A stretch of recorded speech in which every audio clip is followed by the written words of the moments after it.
Glorious people, this morning we are going to be sharing on this question.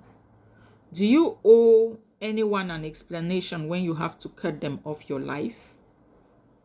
That's the question we are going to be sharing on this morning.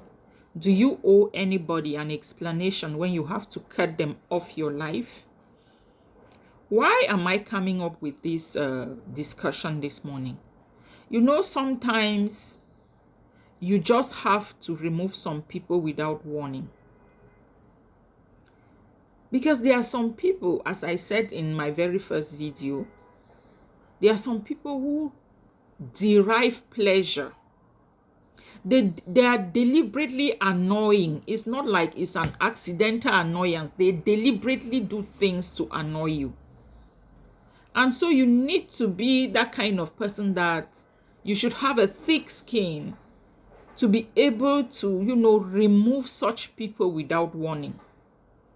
As I tell my children, as I tell those around me, I'm getting old. I'm getting too old to be explaining what people do to me or what they have done to me, whereas they already know what they are doing. So why do you need to go explaining, I don't want this friendship again, because of this, because of that? We are all old and mature enough. Because if you are with a friend or a partner or a lover, they do the first thing, you explain. They do the second, you explain. They do the third. You keep explaining yourself and explaining yourself. And in the course of these explanations, the people see your pain.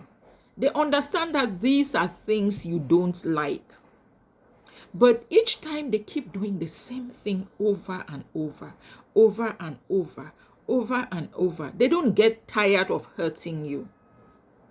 If I were to ask you, do you owe this kind of people any explanation if you were to cut them off your life?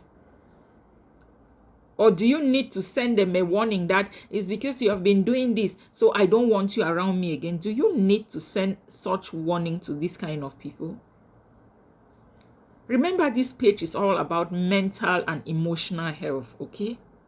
I want us to be able to live a stress-free life.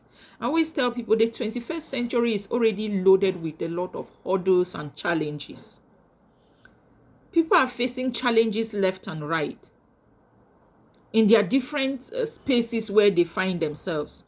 So if you are coming into the life of any person as a friend, as a partner, as a lover, you should be able to beef up yourself, build yourself to be a joy giver. You should be able to know that you're coming in whatever community or whatever relationship in which you find yourself. You should know that you're coming to make this thing work. You're coming to make your friend happy. If there is a friendship that is toxic, is there need for that friendship? There is no need for it. If there is any relationship that is toxic, there is no need for it. Just like if there is any marriage that is toxic, there is no need for it. This life itself is very challenging, such that one is getting too old to be receiving different complications again in their lives. As I tell people, life is meant to be lived and not to be endured. I want to enjoy my life. And I believe you too listening to me, you want to enjoy your life. But the question is, what quality of person are you? Are you a joy giver? Or you are that kind of person that you deliberately spend your time hurting others?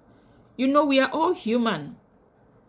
By the time you're doing something, by the time you're uttering words, by the time you're speaking, or by the time you're taking any action, ask yourself, are these actions going to build or destroy? Are these actions going to erect or to break? You should ask those questions before you say or do anything to a friend, to a partner, to a lover, or even a family member or a loved one.